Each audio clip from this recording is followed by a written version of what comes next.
All right, students, this is Ms. Mackenzie, and I'm about to enter the memorial garden that leads into the Labyrinth at St. Andrew's Episcopal Church.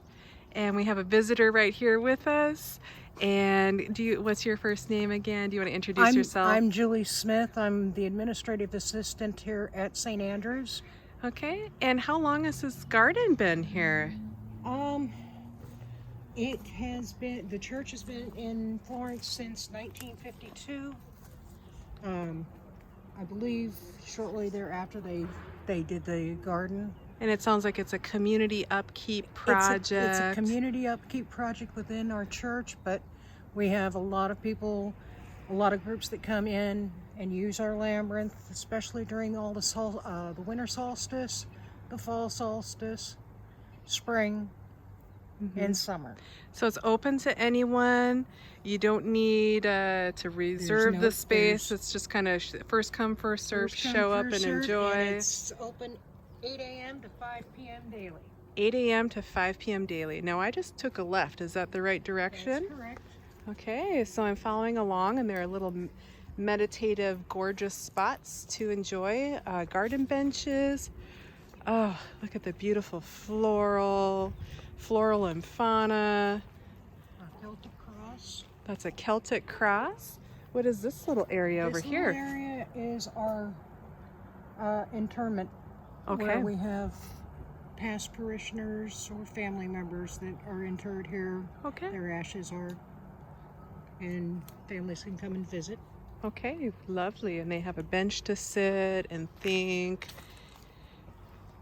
And we were talking about this is can be considered a non-denominational space. It's open to people who worship or do not worship.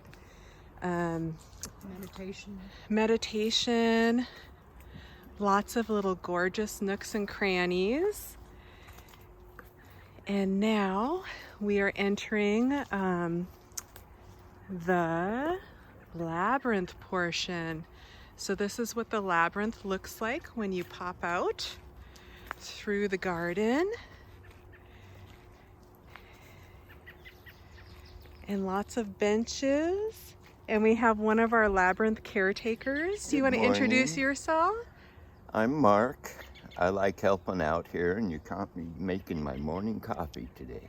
It's a beautiful spot for some morning coffee. So you help out with the landscaping and the upkeep and just... Yeah, I pick up a lot of garbage that other people leave here and help out however I can. Oh, that's lovely. I'm houseless, and I come in here to get away from the rat race and be able to think things out. Well, this is a lovely place for that, and it just emphasizes the community aspect. This is open for everyone, and we all take care of the space. Wonderful. Well, now we have two amazing human beings over here, and I'll let you each introduce yourselves. So if you want to start first. Hi, I'm Dawn Reynolds. I'm the priest here at St. Andrews, and I'm new to this area. And we invite everyone to come to the Labyrinth 8 to 5. Okay. Or sit in the memorial garden if you like. We just walked through it. It was lovely. And so we'll hear about labyrinths and the history of labyrinths in just a second. And Pastor Karen. Hi, I'm Karen Love Basinger. I'm the pastor at Florence United Methodist Church, and I'm delighted to be here in this labyrinth. Okay. Thank you both. And one thing, we just did a virtual field trip to the Siuslaw news station. Was that last week or the week before? One of the things I love about this community is that they publish an insert about all of the different religious offerings in the community. And I just love that we celebrate all of the people who worship and all the people who don't worship, and we have community spaces for everyone. I think that's super lovely about this community. So do you want to start first, Pastor Karen, to talking about the team at the elementary school and how we wound up in this labyrinth in the first place? Okay. Yeah, we've formed a team of the teachers and me at the elementary school to deal with the stresses from the pandemic and the trauma of all the uncertainty of all the changes and that happen so quickly and that kind of thing. And so we're looking at various ways to calm the body down, to alter our mental state, to get centered and grounded, so that we can access who we really are instead of all the stress reactions, fight, flight, freeze. And so the Labyrinth is an excellent tool. There are so many ways that we have available to change our brainwaves, to change our brainwave state. So one of the things I worked with the team about was the relaxation response. Dr. Herbert Benson, a Boston cardiologist, developed a way of, it's like a meditation, but it's not religious in that you don't have to have any particular path. So that was one way that, through your breath, through calming your body, repeating a word, a focus word over and over, you can feel better and be not so upset or stressed. And then we're here to check this out today. We're exploring so many different ways of creativity and art and animal therapy. Oh my gosh, this is a wonderful world in that there are so many ways, so many channels or approaches in this world to calming your body and getting centered and getting in touch with and remembering who you are. Thank you so much for that. So now, before we actually experience walking through the labyrinth, do you want to say something about historically what labyrinths represent? Well, they've been around for centuries. One of the oldest Christian labyrinths was in Nigeria, St. Repertus, and it was based on a Roman model, which was square, kind of like the basilica. So the styles changed, but they're everywhere in every world culture. And they've developed particularly in the medieval period in Europe. And if you ever get to go to Europe, you might get to see Chartres or some of these. And one of the most beautiful labyrinths here in Oregon is at a golf course down at Bandon. Okay. So they're a popular feature and just a lot of fun. And as Karen was saying, it is a meditative tool that's been used. We all have that kind of monkey mind, particularly now during COVID, where our minds want to just get pulled off or you worry. So this can be relaxing in that way. And obviously you can, you don't need to walk the labyrinth, you can study the labyrinth, but it is fun to do it. This is a smaller one. Traditionally they would have 11 different circles to them, which was one more than the 10 Commandments. Okay, And I think then- I count 7 circles. So Yeah. usually there's 11. 11 in the larger ones, the big European ones. And sometimes they're elaborately landscaped with plants and so forth. But I've seen people build beautiful labyrinths in a parking lot. Okay. So there's a big range of them. Oh, we also, I walked a labyrinth on the beach this past fall when they do the beach art. Right. Yeah, right. the part of that was a labyrinth, and people lined up to walk the circles of the labyrinth on the beach, You so they can- can appear anywhere, really. Anywhere. And that's kind of a In nice your backyard? in your backyard. Yeah. You make one. You can make a little miniature one for your dolls or your toys. You can. I have. Do you want to show us? Yeah, tell us about these. Oh, these are all finger labyrinths. This is like this. I'm not sure where that one is. I think it's Oriental, but it's you can see how you can easily get lost, but you just trace around, and it's kind of a good lesson that sometimes the path is not a straight shot, but you have to make circles, and life very rarely gives us a straight shot to anything. And you have to repeat, you have to go back. So it's a good metaphor for moving that way. I think there's a sample of Chartres in here. This is so perfect. We Oh, this is in we will Germany. put on our Google Classroom There you and get go. these finger labyrinths to students, because this is just good mindfulness for any time throughout your school day where And- you're just needing to center or ground yourself. Just the process of the Get finger. focus. Focus. Yeah. And Yep. this is a tiny, in Chartres, which is a beautiful Gothic church in France, and you might maybe put some slides in of that. But it's so elaborate, and the path is all intricate mosaics themselves. So this would all be done in tile, and it's enormous. Beautiful. And it's different from a maze. It's not meant to confuse you or block you or anything like that. It's to slow you down. Slow you down. And to bring you to Intentionally the slow center. you down. You go to the center.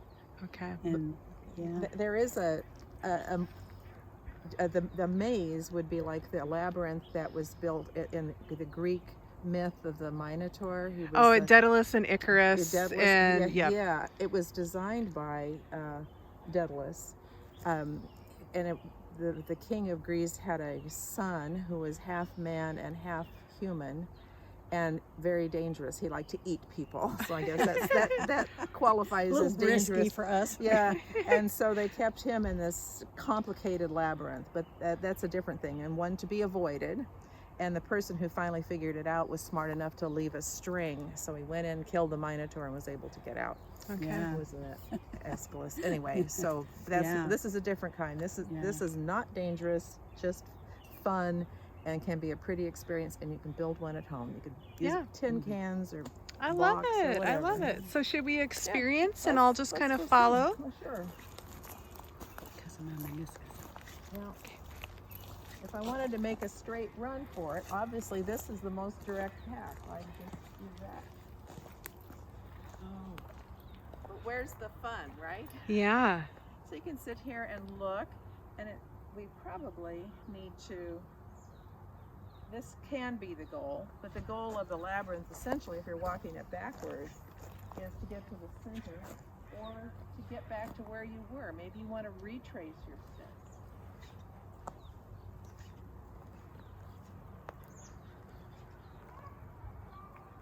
You could come and bring a rock if you want to walk this, and again, it's open to the public.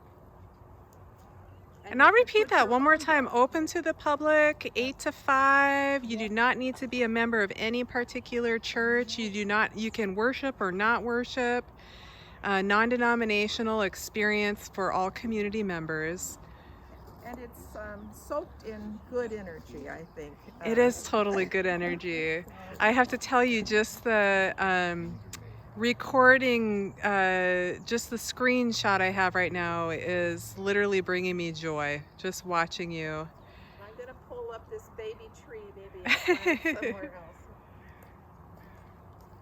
It's like anything else, nature wants to take over. Our friend here just pointed out this is handicap accessible in that you can just sit there and reflect and use the finger labyrinth. Yeah. I love that you mentioned that because I have ability challenged people in my Yes, family, yeah. so I could bring my mother-in-law here. Yeah, And Anyone with a wheelchair Yeah, or on a that's walker great. can sit here. yeah, that's great. okay, so Yeah. completely Even accessible. if they are Yeah. blind, Hmm. Oh, I they didn't can even see feel the that. maze Let's look at that right here. I didn't see that there was a and finger run their maze. finger through it. All right, so just like And we were- without walking, they can run the whole maze and have the whole maze Wow. on them. It's a beautiful, that is beautiful wonderful. place here. I love that. So it's completely accessible, Yes. open to everyone. You can trace it. You can just stare can at it and walk enjoy it, it. you You can can look walk at it. And all of the plants here are native plants. Oh, that's gorgeous. So we don't have anything so it doesn't require a lot of water. It's very eco-friendly. All native species. You know what else? We're really close to the water treatment plant, which we did a virtual field trip to the water treatment plant, and I know that there's a gorgeous trail system nearby in this neighborhood Yeah. as well. Yeah, we're starting Mussel Creek. Bike Mussel Trail. Creek. Mussel Creek, that's right. There's a trail. There's It's a bicycle beautiful. path over here too if you want to ride that. We're probably just a couple blocks away. So this beautiful, gorgeous space is like a couple blocks away from Mussel, the Mussel Creek Trail. It shuts off about 3 blocks to the south of us and gets on the street. There's a section that goes through right at the end of this block to that block, and then it comes back in about 3 blocks past that for another section that actually gets you in the dunes that's Okay. behind the casino. Yeah, so It's very Jim, beautiful. I'd like to say something, if it's okay, about Yeah. how you would how you might really effectively use the labyrinth if it's not a religious thing for you, mhm. because this is such a deep support for Christian prayer. Like, you could ask for forgiveness for your wrongdoings on the way in and feel the freedom on the way out. There's a lot of different ways you can use those movements, But like I had a friend in California who's a therapist, Mhm. and she built a triple labyrinth in her backyard, and it was past, present, and future. And so she would have friends and clients go through that labyrinth, by themselves, and then she would observe, and then she'd give them feedback. So, like for instance, I had a lot of things to deal with from my childhood, and so I spent too much time proportionately going through that past, and then I kind of speeded up. And so she gave me that feedback, and it was really invaluable. So there's all kinds of layers of meaning you can put on there. You can start out with a question, and then with every step, and like, what's my next step, and what's my next step, and so it's there's so many ways you can use this besides the traditional religious, which is powerful. But if that's not your thing, then there's many ways you can use it. Just go through and say what you're happy about or grateful for. Just step, and right here you're reminded of a lot of things for flowers, for trees. Yeah, what you're grateful for. A rare Oregon coast sunny day. Yeah. I love it. It's true. On the Oregon Or coast, like the Christians wind might or go rain through and usually. pray for others, and then on the way out, pray for themselves. Ask for what they need. But you could do that if you were Buddhist or Hindu or whatever your path, or no path, or like in the 12-step fellowships. That's a deep spirituality. Just on your higher power, asking your higher power to connect with you. I spent a year in a Buddhist monastery when I was younger, and it was part of that tradition as well. Yeah. And it's a good place to slow you down and breathe deeply. Just breathe. Yeah, and part of the way it alters your brainwave states is you don't have to decide where to go. Like if you're out for a walk, well, do I turn right there's not those decisions, and there's not those distractions. So you can you can go inward. You can even not even look around. Just kind of keep your eyes focused on the path. So I love that. Yeah. I have a place to put this tree. Any other final closing kind of comments or thoughts? It takes 15 to 30 minutes from what that's been my experience. It won't take you that long, and it's just like doing a good meditation or something. As little time as much as you want. If you just want to skip to the center, that's cool too. But it is fun to try to figure it out. I think I walked it 4 times before I could do it in one go. Wow. So don't expect to figure it out on the first shot. Just keep coming back. And another a really good time to use it is like the first of the year or the first of the school year. Anytime you have a new beginning. Ooh, and like for the school year, I love our job as educators because we technically usually have 4 quarters. So I feel like we get 4 fresh starts every single year. That's a good way. I love the idea of incorporating something like this into that. What if you said like, okay, so what is this quarter about? What do I need to know about this quarter?